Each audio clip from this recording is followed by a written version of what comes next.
Welcome to the Three Martini Lunch. Grab a stool next to Greg Columbus of Radio America and Jim Garrity of National Review. Three Martinis coming up. Hey, really glad you're with us for the Monday edition of the Three Martini Lunch. We have good, bad, and crazy news for conservatives today. But before we get to that, Jim, it's very rare that both the Jets and the Bears win games in the same weekend. But it happened yesterday. Bears beat the Lions. Jets beat the Titans in overtime. You were at MetLife Stadium for the game. And Jim, the Jets not only were competitive, they actually pulled out the victory. And I know it was a fun and perhaps vocal cord straining day for you there in the Meadowlands. But hey, we figured out what it takes for the Jets to win. You just need to be there in person. Listeners, how was your weekend? Because you can hear how my weekend was in my voice right now. We've been talking about going to a game, my brother and my father and I, for a while. Obviously, in 2020, the state of Phil Murphy and all of his infinite wisdom believed that nobody could go to any football games. This was one of our first real chances to do it. Did so. You don't get a lot of victories to cheer. The stadium was rocking and it was loud. It was fantastic. I would just point out, yes, they won in overtime. It was the entirety of human experience in one nearly 70-minute football game, Greg. There was triumph, there was tragedy, there was ups, there was downs. It was just an absolute emotional roller coaster of a game. At the end, complete strangers were hugging each other. Everybody was high-fiving each other. I think everyone has COVID-19. Yeah, so that's how it went. The thrill of victory. You've had plenty of the agony of defeat, but the thrill of victory is nice. And it sounds from how about those rookie quarterbacks, right? Yes, exactly. It sounds from your voice that you're not a guy who leans over to your dad or brother and goes, "Boy, I hope they can stop him here on third down." You seem like a guy who's screaming at the top of your lungs, defense. But whether it is cheering or cursing, we do it loud. Well, the good news is that not only you showed up, but they showed up this week, which hadn't necessarily been the case all season long. So congratulations. We'll see if they can make it a streak starting next week. But let's dig into our good, bad, and crazy martinis, starting with the good, of course. We keep being told that the Biden Build Back Better plan is super duper popular. And in a vacuum, certain programs are probably pretty popular if you don't actually bother to stop and ask people how they're going to get paid for. Hey, would you like to have lower daycare costs? Yeah. Great. You love Biden's plan. Hey, would you like to have pre-K for your kids? Sure, maybe. Oh, great. You're for Biden's plan too. Hey, would you like to have free college? Community college? I guess so. Hey, people love this until they find out who's paying the bill. This is a poll from Trafalgar, and it was sponsored by the Convention of States Action. I haven't seen the questions yet, so that's always an interesting way to break down exactly how significant the poll is. But we keep hearing how high 50s, 60% of the people love what's in this bill. But according to the poll, 74% of independent voters would sour on Mr. Biden's plan if it raised taxes and the national debt. 92% of Republicans would feel that way. The group said that Democrats are split, with roughly 50% taking a more dismal view of their president's plan if it triggers those consequences. So I'd have to dig in to find out if they let people know whose taxes would be raised. Although, as we have pointed out, Jim, everybody's taxes are going up in one way or another, just maybe not on the income tax level. So once people start to get a few more details here, they start to get a little more leery, which is good. Anytime that you got a price tag this big, you should be leery. So hopefully this is the tipping point of the public and their opinions being a major feather in Biden's cap. I'm starting to wonder if we're due for some sort of metaphorical sequel to Obamacare. In that in 2009, 2010, Democrats convinced themselves that it was popular. It never polled all that popular to begin with. Once again, if you phrased it, do you want free health care? Yes, you could get, very good answers. Republicans could answer, or more right-leaning groups would ask about the individual mandate and other aspects. And people would have much, less support. I think what's interesting is, you spend a weekend outside of the DC region. Obviously, what's going on in Capitol Hill did not come up in any context at all. And this is amongst people who are pretty active in politics. I don't think this is a big deal unless you are personally invested in it professionally. If you think, your industry is going to get a giant chunk of funding from congressional spending or something like that. In part because the process is so complicated, I don't think most Americans are breathlessly waiting on every particular twist and turn in the negotiations on this, even though late on Friday afternoon, something kind of dramatic did happen in that Biden basically, threw his own legislation under the bus and basically said we shouldn't pass the bipartisan infrastructure framework, the BIF, until they've got the votes for the Build Back Better, the BBBA, I guess is the preferred acronym for that one. 3.5 trillion, human infrastructure or whatever the heck they're calling it these days. I think the whole thing's kind of confusing to people. I don't actually think this is front and center in people's minds. I think to the extent things are, it's still COVID-19, the pandemic, is my kid's school going to close, stuff like that. It's the economy, it's inflation. That basically, and to some, depending on if you're a military community, I think there's still some people thinking about Afghanistan. I don't think that people are really, sitting on the edge of their seats waiting to see how this turns out. And for Democrats, there was this attitude in the 2010 midterms, okay, this is going to cost us some seats, but it's going to be worth it. I guess if you see Obamacare as a grand ideological victory, then yeah, I guess it was worth it. Republicans have never been able to completely dismantle it, even though they did manage to get rid of the individual mandate. But I don't think that, the Obamacare was not the unalloyed success that Democrats were convinced it was going to be. And you kind of wonder, I think it's very likely they end up passing at least one of these things, although it may be a watered down or slightly lower price tag than they currently have. I think, this is hubris. This is once again Democrats convincing that because they won an election, history is over, they have won, and there's no more debating that's worth happening. And the short answer is that not every Democrat who was elected to the House and Senate is on board with, you add it up, it's something like $4.7 trillion over the next 10 years of new spending. Jim, as long as we're doing acronyms and they want to call it BIF, I'm a big Back to the Future fan here, so I think they should just follow the advice of Biff Tannen. And when it comes to this legislation, and really both of them, if you can't make up your mind on either one of them, why don't you make like a tree and get out of here? There you go. It's easy to understand. Everybody can get to that. Yeah. Exactly. All right. You know what else you want to get out of here is people snooping on your online activity. And going online without ExpressVPN, you're just leaving yourself out there for your own search engine, other folks, hackers, people to see what you're doing and invading your privacy. So why does everyone need a VPN? Well, when you go online without a VPN, internet service providers can see every single website you visit. That means they can legally sell this information without your consent to ad companies and tech giants who then use your data to target you. And so you're constantly inundated by advertisers who know way too much about you because your ISP gobbled up all that information and sold it to them. Why should you use ExpressVPN? Because you want to have the option of browsing more anonymously. When you use ExpressVPN, ISPs cannot see your online activity. Your identity is anonymized by a secure VPN server, and your data is also encrypted for maximum protection. And it's easy to use. You can fire up the app and you just click one button. And it works on all your devices, whether it's phones, laptops, even routers. So everyone who shares your Wi-Fi can be protected. You really need to protect yourself online. There's a lot of nefarious actors out there. It's not just your internet service provider. There's a lot of terrible people out there who want to get your personal information and perhaps identity theft and many other different things. And so you need to protect yourself. A VPN's the way to go. ExpressVPN works. It's super easy to install, and now you can actually get a nice discount on it as well. Secure your online activity by visiting expressvpn.com/martini today. That's expressvpn.com/martini, and you can get an extra 3 months of that protection for free.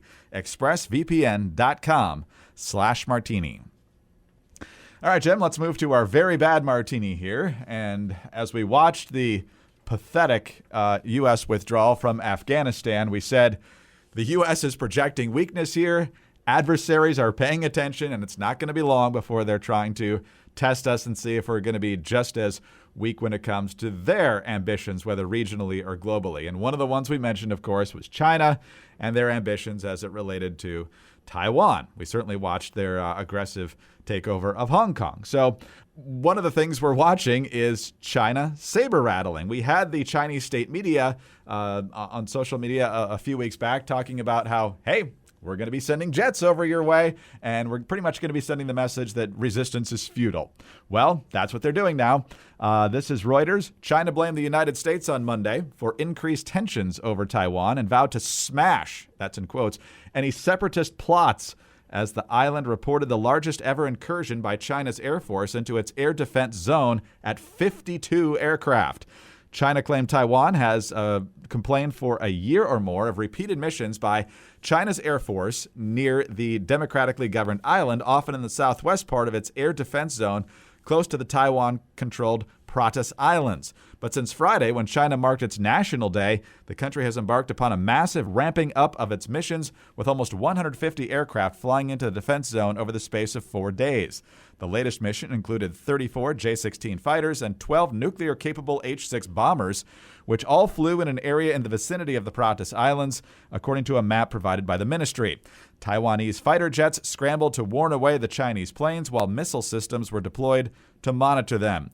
The United States on Sunday, Jim, though, urged China to stop its quote-unquote provocative military activities near Taiwan, while the island's government has also condemned Beijing. So, Jim, I'm sure that putting the word provocative in a written statement will deter China completely from whatever it's planning to do with Taiwan, and it seems pretty clear what it wants to do with Taiwan. What do you make of China's aggression and our response thus far? Well, all those written statements did so much to deter the Taliban, right? I mean, they gave their word about how they weren't going to go into Kabul, they weren't going to do human rights abuses, they weren't going to be continue to work with Al Qaeda, and once they make promises, or once there's a firmly worded statement issued by the State Department that makes hostile states and hostile forces stop doing bad things. That if there's anything we've learned from history, it's that a firmly worded statement from a diplomat makes the world's most notorious evildoers tremble in their knees start knocking. Look, it's impossible. It's entirely possible that this doesn't end with the Chinese invasion of Taiwan. But boy, you and I have talked about this a couple of times on this podcast, and it just feels like each day the pressure and the demonstrations of force and things like that get ratcheted up a little bit higher. And I kind of wonder if China is basically probing here and trying to figure out, okay, how big does our provocation have to get before the U.S. military, responds in some way? How close can we get to the red line before they start mobilizing? And that'll be a really useful measuring stick for the day we want to do this for real, assuming, of course, they aren't planning on doing this for real sometime soon, which you talk to people who are China watchers. They're not as certain that this is a routine feint or saber rattling or as they used to be. They feel like they've ratcheted this up, and this does happen in the context of the U.S. basically getting, its pants pulled down and its lunch money taken in Afghanistan. And the idea that the administration keeps insisting, oh, don't worry, we're going to have this over-the-horizon capability. Maybe Russia will let us use their bases or stuff like that. We're pulling this out of our you-know-where, improvising a attempted solution for this sort of thing. And I think China looks at this and says, all right, America is a paper tiger. America doesn't really have the will to fight to this sort of thing. If we play our cards right, we can get ourselves, if not all of Taiwan.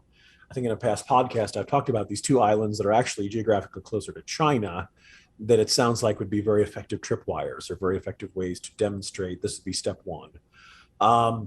Look, I hope this is nothing. I hope this is not something that we look back and say, oh, they really should have reacted stronger when they did that massive flyby and these violations of Taiwanese airspace. Maybe this is just Xi Jinping attempting to, look strong on the world stage or something like that. But I think, Bill Kristol, who we're not as nearly as big a fan of as we used to be on this podcast, but he was, I believe, chief of staff for Dan Quayle back in 1990.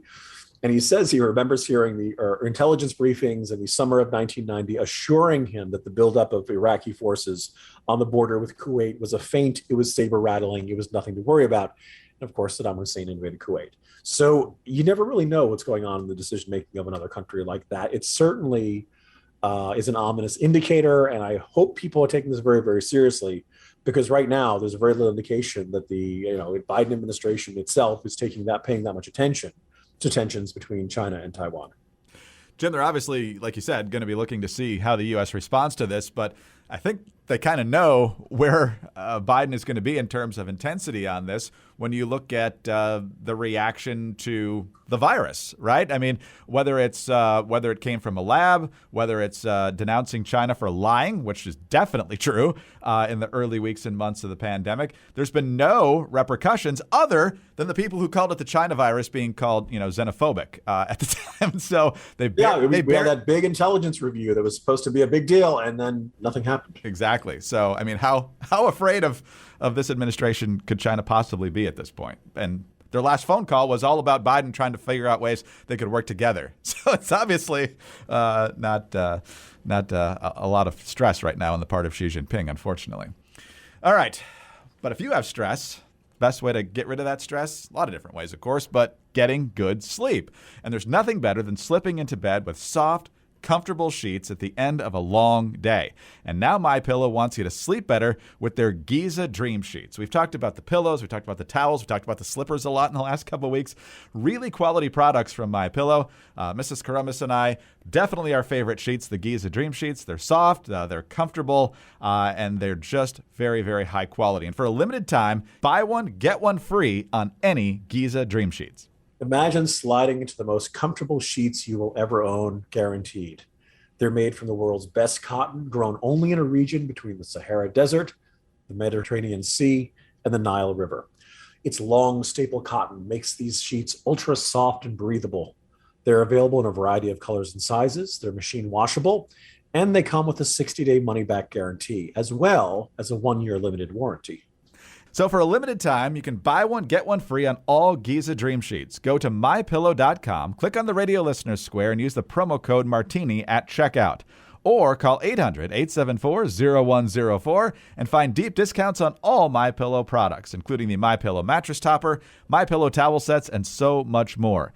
Don't miss the sale of the year. That's MyPillow.com, promo code Martini, or call 800-874-0104. Sleep better with MyPillow.com. All right, Jim, public enemies number 1 and 2 when it comes to the base of the Democratic Party and their allies in the media are those two ridiculous senators from West Virginia and Arizona. Joe Manchin and Kyrsten Sinema are what seem to be standing in the way of Biden's massive spending binge.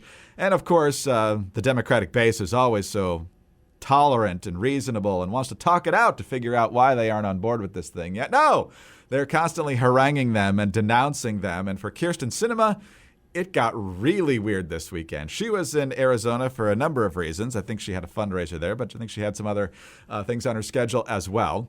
And so as you'll hear in this clip, Sinema steps off the elevator and people are ready for her there talking about Build Back Better and immigration policy, which isn't even allowed in the Build Back Better plan, according to the Senate parliamentarian.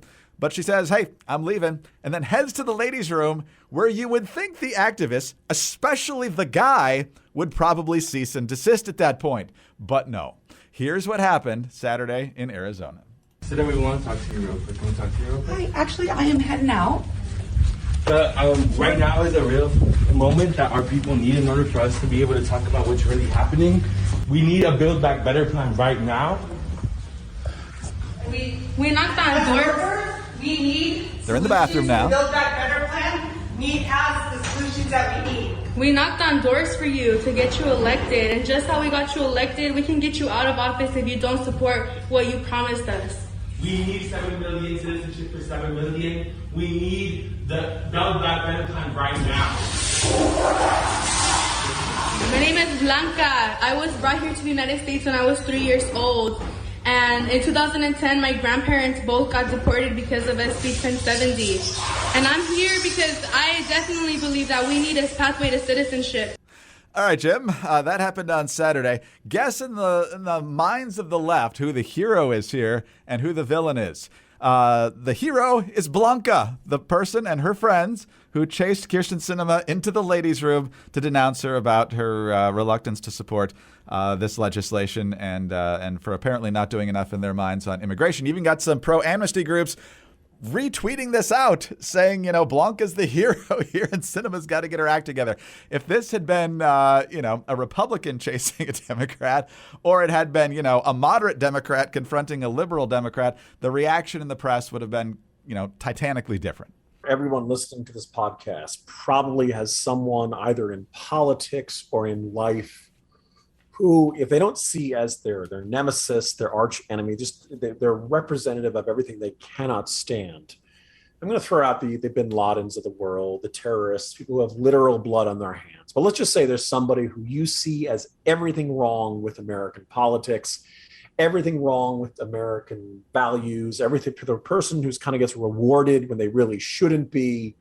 The person who has taken something great and valuable, maybe a CEO who ran a company into the ground, or laid off people who were good and who covered their own tush and took a golden parachute. We all have somebody we really can't stand in life. Maybe for some of these people, like I said, maybe it's a CEO, maybe it's a particular politician, maybe it's some activist who you think has been pushing to make America a worse place and excuse the inexcusable. Greg, I'm sure you have yours. I'm sure every listener is theirs. People probably can guess mine. Adam Gase, the former head coach of the New York Jets, who is the locus of all evil in this world. But I'm sitting there thinking, if I had a chance to give Adam Gase a piece of my mind, if I had a chance to really stick it, just say, you know what your problem is? If he was going into the bathroom, I'll wait. He can do his business in private. He can, whatever he needs to do. I don't need to be there. I might want to castigate the you-know-what out of him. I might want to scare the piss out of him, but he can do that himself. I don't want anything to do with the bathroom of Adam Gase or anybody else. And it kind of used to be, your throne. This used to be your one spot of privacy, the one spot where no one would bother you. If you're in the middle of doing your thing, just do it. We'll wait outside, and that's fine. And that, clearly, in the minds of these progressive activists, no, Kyrsten Sinema is not allowed to pee in peace. She is not allowed to do her business in tranquility before she goes back out there. Look, a better and healthier left would look at that and say, this is ridiculous. No, we don't stand for that. That's not who we are. And clearly they don't. And clearly in their mind, when you're I guess we should be thankful they didn't jump over the stall or something, or try to kick open the door or something like that. In their mind, their moral authority is so supreme and so all-encompassing that when you're reaching for the toilet paper, they still have the right to castigate you. It's utterly ridiculous. This is spoiled child behavior. But I think it exemplifies what the modern progressive left has become. Yeah, I think we're going to start to see security for a lot more members of Congress than just the leadership with situations like this. Jim, who's that going to convince? If somebody was disagreeing with you and they chased you into the bathroom, where you suddenly say, you know what? Now I see your point. I see your point. Thank you for bringing this to me in this situation. I don't think so. Well, plus, from what I hear, things are a little more social in the ladies' room. I don't care. I don't care what you want to tell me in the men's room. Shut up. I don't want to hear it. Don't care about the weather. Don't care who won the game last night. If you really want to talk about it, wait till we're back at our desks. There's where I want my 6 feet rule. All right. We've always been social distancing when it's in the men's room, whether it was viruses or not viruses. It's like an elevator. You just kind of stand to the forward. You don't, we don't want to hear it. Don't want to deal with it. And whatever it is, unless the building's on fire, it can wait until later. There was a time in our lives we didn't need to explain this. Jim, awkward end to this edition of the Three Martini Lunch, but not as awkward as it was for Senator Sinema. There are some truly disturbed people out there. Anyway, see you tomorrow. The rest of the week's got to get better, Greg. I think so. Jim Garrity, National Review. I'm Greg Corombos, Radio America. Thanks for being with us today. Please subscribe to the Three Martini Lunch podcast. If you don't already, tell your friends about us as well. We are super grateful for your 5-star ratings and your kind reviews. Remember, you can get us on those home devices. All you have to say is play Three Martini Lunch podcast. Follow us on Twitter. He's at Jim Garrity. I'm at Dateline_DC. Have a great Monday, and please join us again on Tuesday for the next Three Martini Lunch. Hi, it's Dana Lash, host of The Dana Show. Every day, I'm here to keep you up to speed on the most important stories and info that you need to know in your very busy life. And if you're always on the go and you want to stay connected, just download our daily podcast and take it with you. It's a great way to get up to speed on what you need to know and what legacy media may not be telling you. Visit danaradio.com and click on the podcast link or subscribe at iTunes, Spotify, or wherever you get your favorite podcasts.